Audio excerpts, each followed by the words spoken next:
નમસ્કાર, આપ જોઈ રહ્યા છો ન્યૂઝ S7 ગુજરાત। આદ્યશક્તિમાં જગદંબાના નવરાત્રી મહોત્સવનો રણકાર, થીરકાટ અને થણગણાટ હવે ચરમસીમાએ પહોંચ્યો છે।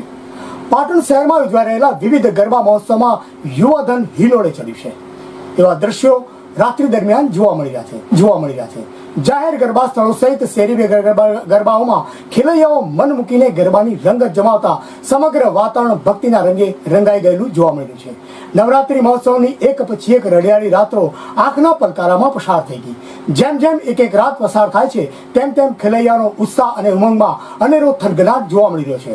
ત્યારે ગત રોજ આઠમની રડિયાળી રાત્રિએ કટકિયાવાડા મોહલ્લાના નવરાત્રી ગરબા મહોત્સવમાં સ્થાનિક મહિલાઓ અને યુવતીઓએ વિવિધ ટ્રેડિશનલ ડ્રેસ તેમજ ભાતની ચણિયાચોળીના પોશાકમાં સજ્જ થઈ ડીજેના તારે ગરબાની રંગત જમાવતા સમગ્ર વાતાવરણ મૈયાની ભક્તિના રંગે રંગાઈ ગયું હતું। તો નાના ભૂલકાઓ સહિત યુવાનોએ પણ ડીજેના તારે મૈયાના ગરબામાં ઝૂમી ઉઠતા સમગ્ર વાતાવરણ રંગીન બની જવા પામ્યું હતું।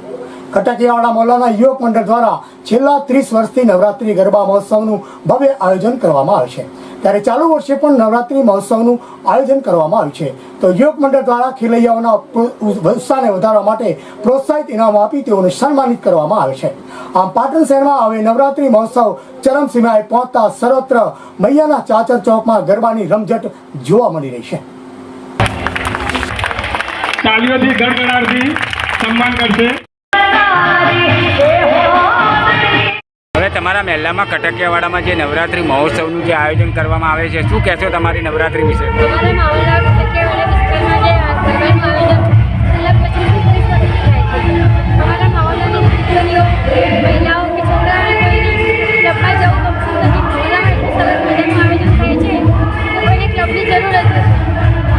અને તમારા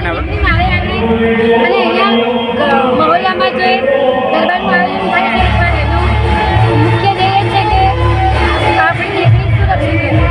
તમારું નામ?